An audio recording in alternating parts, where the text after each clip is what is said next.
4 talented indie devs create a game based off the theme Chain Reactions. But there's a twist. Each new developer joins the growing team and can collaborate with everyone who came before. But previous devs get permanently locked out of the project. They become mentors to any future devs, but unable to directly contribute. Did this collaborative experiment create the ultimate chain reaction for success? Or did too many voices lead to creative conflict? Hey, Lighthoof Dryden here, and this is Soul Crucible at the end of my time with it.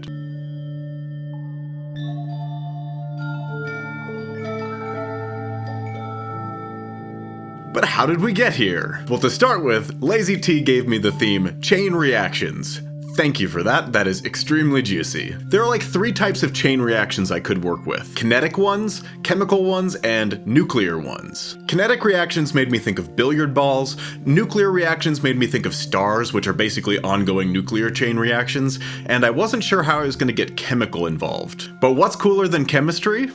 Alchemy. And alchemy ties in with stars and planets through astrology. So the vision was a game where you're basically playing pool with the elements on a cosmic scale. I started where you're definitely supposed to start as a game dev and made some cool materials for the background of the orbs. Then I got the player interaction, which is a click on the ball and drag and release to throw it in the opposite direction. Then I assigned the orbs air, fire, earth, and water, the classical elements, and got some reactions going. Each element has a unique set of reactions with the others. Some reactions absorb one orb into the other and add their power together. Some increase or decrease the speed of one of the orbs, and some split an orb in half and send its copy in the opposite direction. I wanted to create a space where it would be possible to create a lot of chain reactions from one single throw, but not for it to get out of hand. A harmony of chaos and order, if you will. I put the sun in the middle with the idea that it would be kind of like an alchemist's crucible, refining the elements. And on each level, the sun would require a certain number of each element, and maybe you'd have like a limited number of throws to get it there. Basically, the rest of the gameplay development was me going back and forth with playtesters, them saying what was confusing and pointless, and me trying to give it a point and clarity. Based on my brother's feedback, I made an option to switch from Roman numerals to Arabic numerals. My friend Isla strongly suggested better tutorialization and an arrow to show the direction of the ball. And I love you, Ancient Alchemy, but these icons are not immediately intuitive or readable and caused big problems for my colorblind husband. So I had to design my own. In the end, the chain motif made its way back in as an indicator for which orbs were twinned from each other. And then, the idea of purifying in the sun became replaced with the idea of unbinding the sun from these vortices that were chaining it. And then I started thinking about audio and I got really inspired. I'm a musician first, so I was always thinking about how I would write music for this game. And then the idea came to turn the game itself into a kind of musical instrument. I designed this system where you can load in a series of chords and they change every X seconds. It drones the bass note of that chord, and then any collisions that happen during that time select from a random set of sounds that are allowed in that chord. For those tones, I sampled koto, synth, and a bunch of gamelan instruments.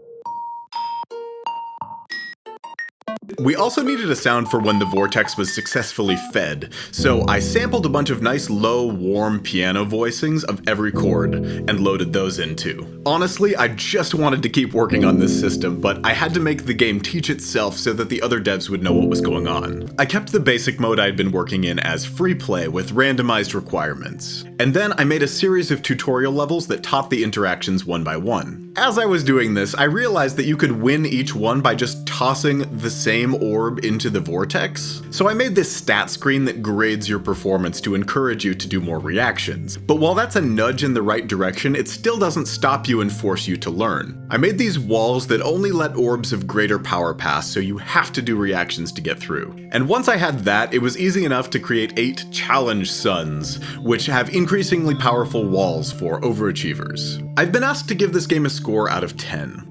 Right now, I think it's a really fun toy to play with, like 8.5 out of 10 toy, very meditative, but maybe a 5 out of 10 game. There's definitely something cool there, but it needs a lot more design to give it form. If you enjoyed that little mini devlog, come and check out my channel, Lighthoof Dryden. I'm making a Victorian side-scrolling roguelike where you throw, catch, and parry your way through Death's domain to slay the Grim Reaper and claim eternal life, all to spite your father who cut you out of his will. On to the next dev. Now, just before before we move on to the next dev. Are you tired of spending hours debugging Unity code instead of just creating? Meet Bezi, an AI development partner that actually understands your project. Bezi writes custom code, builds shaders, and implements new mechanics in minutes. So if you need a fix, Bezi pinpoints the problem and codes the solution. If you want to understand a complex system, it breaks it down for you instantly. It even helps you identify performance bottlenecks and move towards more efficient optimizations quickly. With agent mode, Bezi doesn't just suggest changes, it makes them directly in Unity for you. And don't worry, your project integrity and data privacy are totally secure, so your project stays 100% yours. If you're interested in checking out Bezi, there is a free tier to help you get started at bezi.com. Hello, I'm Leonardo Fraga, am second developer, so fairly easy, huh? A lot of unfinished mechanics, a lot of things to polish. Well, the game has a menu, it has levels, it has a tutorial, it has UI and statistics. It's a complete game. So my first challenge began because I didn't know where to go, but then I knew I didn't want to keep only those puzzles in the game. I wanted something more of a long-term goal. So I was thinking about resource management, but I was too afraid of disrespecting Dryden's work. So I called for a meeting with them because communication is allowed, and he's awesome. He just said, go ahead. He was very open to new ideas. So I started thinking, and something happens when I start thinking.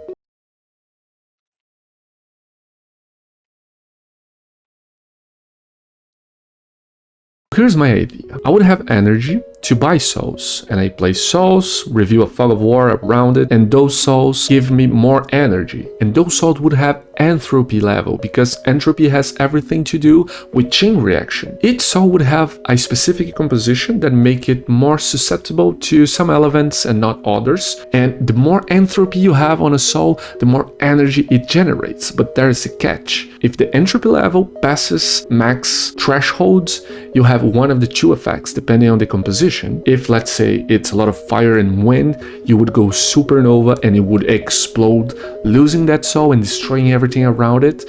And if it's, let's say, a lot of earth and water, it would become a black hole for around, I don't know, 3 seconds, and it would pull everything to it. And if those things get too close to it in those 3 seconds, it would be destroyed as well. So you kind of build your old galaxy in the way that you want. Easy enough. So I started developing. On the first 2 days, I didn't do anything. I was too tired to work. And then I need some camera control. Very tired. I was like, okay, I need to stop work on this camera. I need to do something. And then I started to despair. People have no idea what this is because basically I created a camera control. You know, you can pan and zoom, and my time ran out. So this was my contribution. Camera controller. I was so disappointed with the result that I even told them, like, guys, just remove me from this challenge. Good luck to the next developer with their camera controller.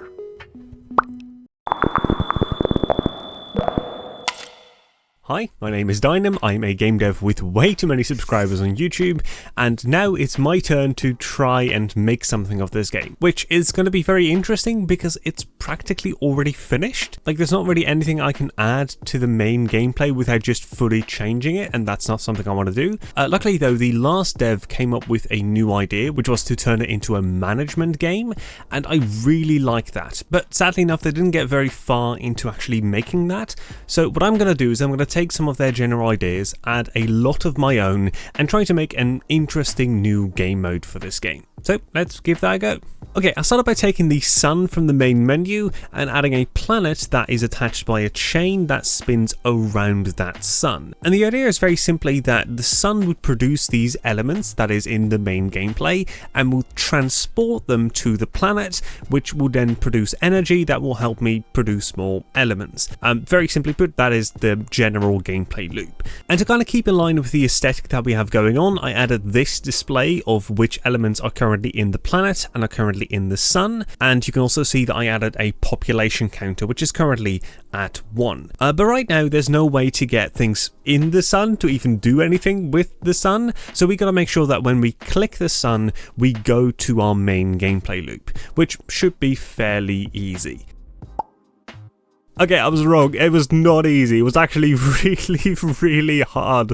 It turns out that when something is fully designed to be played in a level, in a completely separate scene, in a completely separate game, it is not easy to make it work in a different game mode. But after like a day and a half of working on this, I got it to work, which is huge, but was a lot of wasted time. But now when we click on the sun, we are taken to the normal gameplay scene, where we can then put things in corners, just play the game as we normally would, trying to get as many things, whatever, right? And then that is transported to the planet. As you can see, the planet has certain requirements, like this one needs 5 air, 1 earth, not 1 earth, 1 fire. I really get confused with the symbols. But luckily the symbols are in the same place as they are in this gameplay scene, so you can also just remember top right corner, because that's the same here. Top right corner is always top right corner. I also added this camera controller because I was getting really sick of being stuck in that one view, and I think this is really nice, just giving the player some control. And I actually think that this is like the main gameplay already done almost. Like, this is all you need to do. Just make things, put them in the right corners, and you're done. But of course there is some more complexity. For example, the planet has requirements that change based on its population, right? So if we go into the sun and we go and we make some things, like let's just make some fire, we put that in the corner, make some earth, put that in the earth corner. I don't know exactly what the planet needs, but currently I think we've already satisfied the requirements, which you can see, yeah, the population just updated to 2, which means that the requirements have also updated. Here, there, you can see it just went to 3, but of course it'd be a bit silly if that population doesn't do anything. So I made a planet's population give you energy. And what energy does is it allows you to fling 1 orb. See, that took 1 energy. If we then try and do it again, you can see it takes another energy, and so on and so on and so on. And so if we return, you can see it just went up to 9. That's because here we have a population of 2. So 2 people are currently producing energy. And if we want that to increase, we need to get more water and earth in this case. But what makes it more interesting is that if you go for like a crazy reaction where you get tons of stuff of everything, and you get one of those enormous amounts in the actual corner, you can see here fire we now have 38 of. From now on, the planet will pretty much only transport fire. That's because the most stored element in a planet or in a sun will be the one that is transported. So right now what we actually need is water, but we're not getting any water. Even if I now go in here and put some water in the corner, you'll see that stays at 1 because the water is not the most stored element. So it actually is about making sure you get the right reactions, not just getting big reactions, because one enormous reaction might actually screw you, because now I can't get the water requirement for this planet. But of course, having just a single planet and a single sun does make this a little bit boring and makes a lot of the mechanics kind of pointless. So I want to make sure that you can get loads more suns and planets. So it also becomes a game of transporting the right elements to the right planets from the right suns. So I started by just adding a planet spawner that would constantly spawn planets at the edge of the map that would slowly make their way towards you. Currently it's at 3 seconds, that's not in the actual game. This is just to demonstrate how the planets spawn and how they move. And if we now get into the game and if we zoom out, you can see that there's a planet there, and there's some planets over here. But then how do you actually get those planets? Because now they'll just keep moving forever. Well, you do that by connecting them to the sun, like that. Because I also made this mechanic, every single thing can get a connection like this. So I can get a planet connected to a sun connected to a different planet. But the way it works is that this planet is now actually transporting to the sun. Because I did this, I transported it from the planet to the sun. If I want to go the other way, I have to drag from the sun.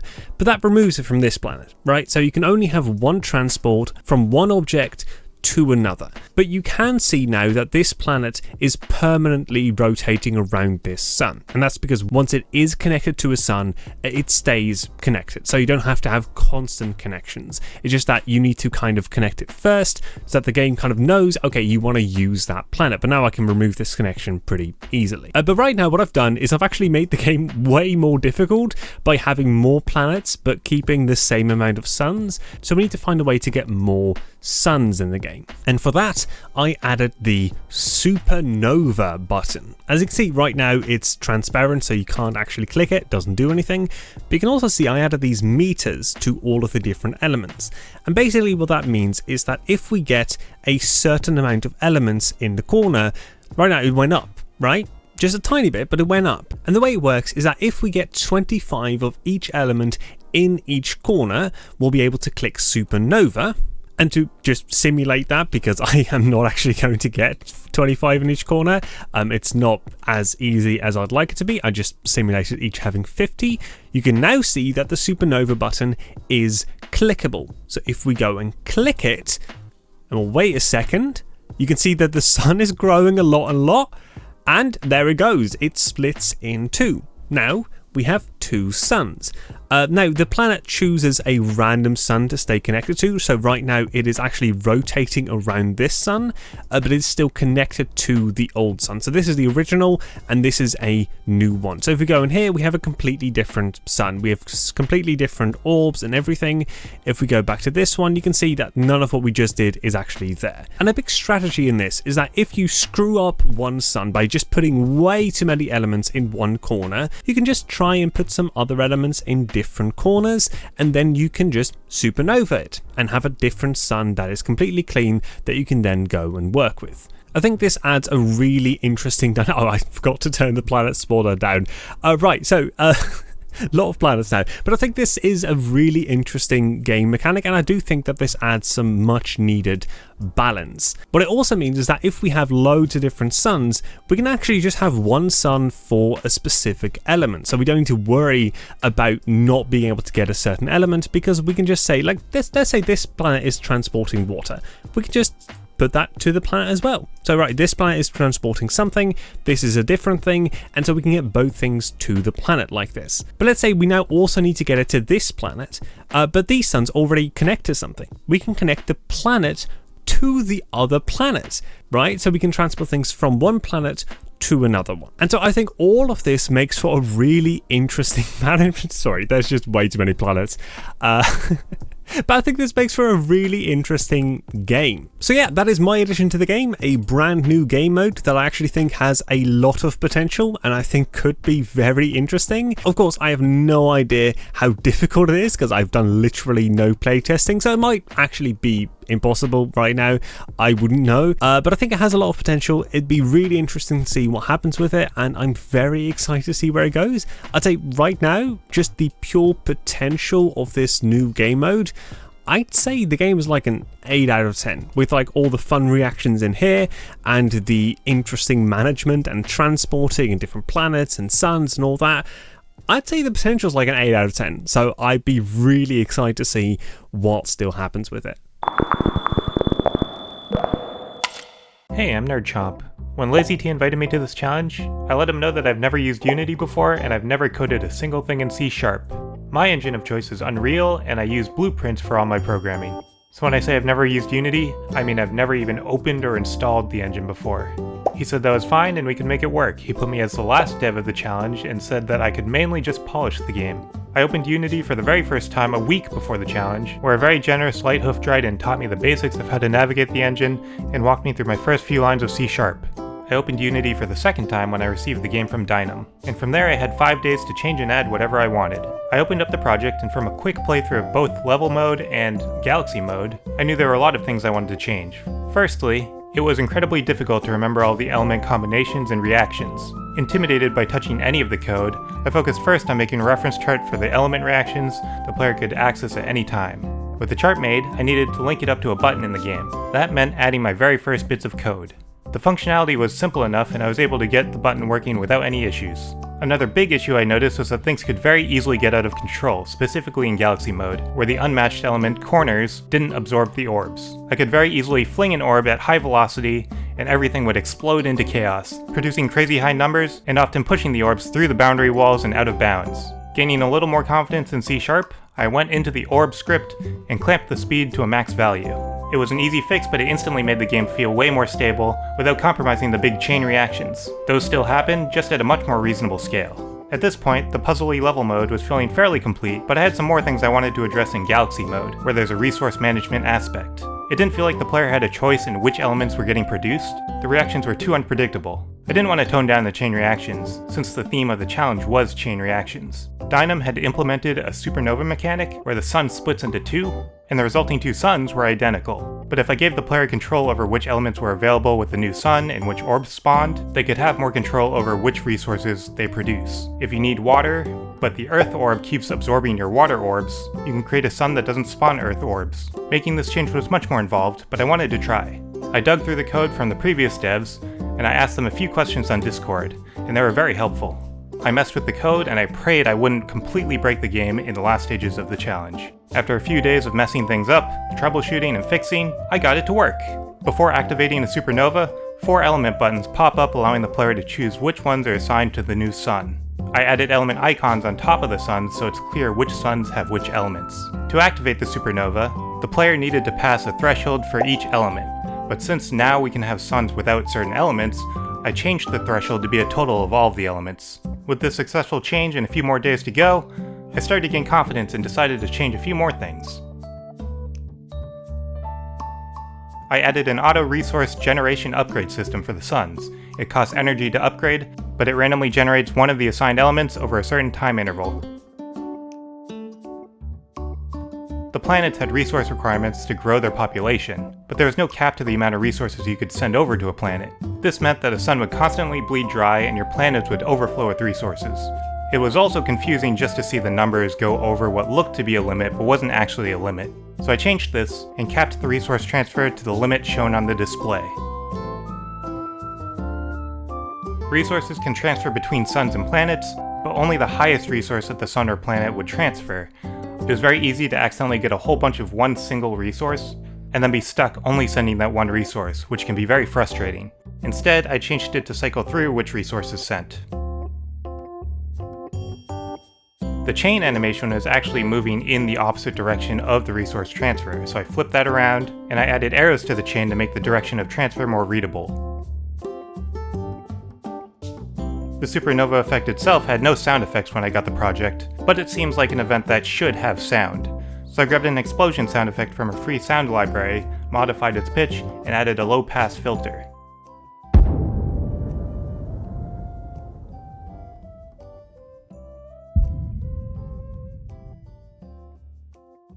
For when the sun is growing, I grabbed a different explosion sample, made similar modifications, and reversed it.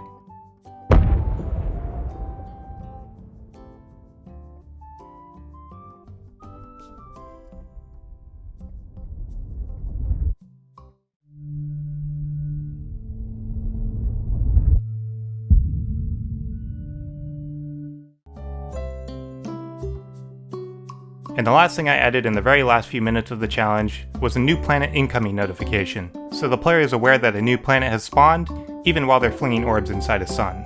And that's everything I contributed to the game. It was tons of fun and I learned a lot about Unity and C#.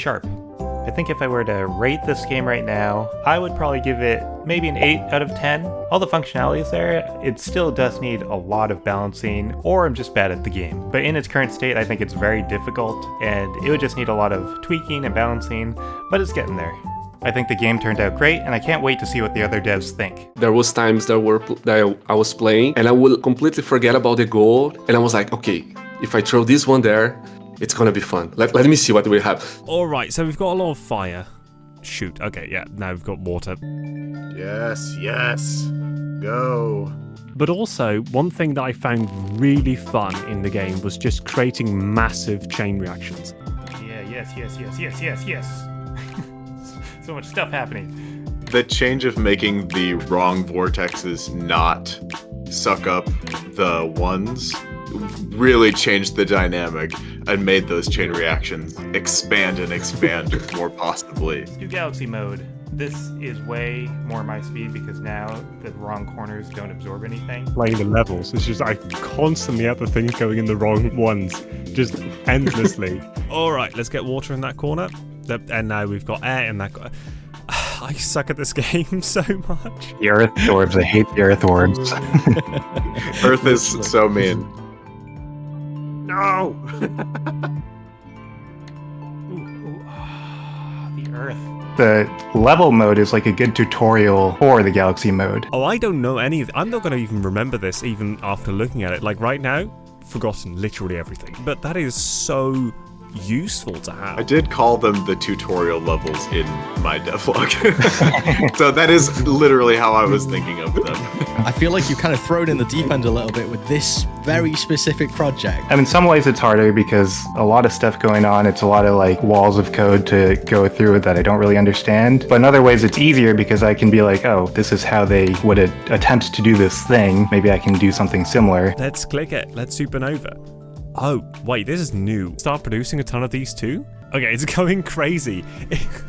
Alright, it's so cool to just not have those other things. The level of independence for not having known Unity for more than a couple weeks is pretty wild to me. I also knew that this project was supposed to focus more on collaboration, so I did want to like still go back and ask questions and stuff. If you liked this video, don't forget to like and subscribe. And while you're there, feel free to follow the Kickstarter page for our game, Amber's Tale. It's a truly non-linear Metroidvania that allows you to choose the order you unlock abilities and thus explore the world. See you next time.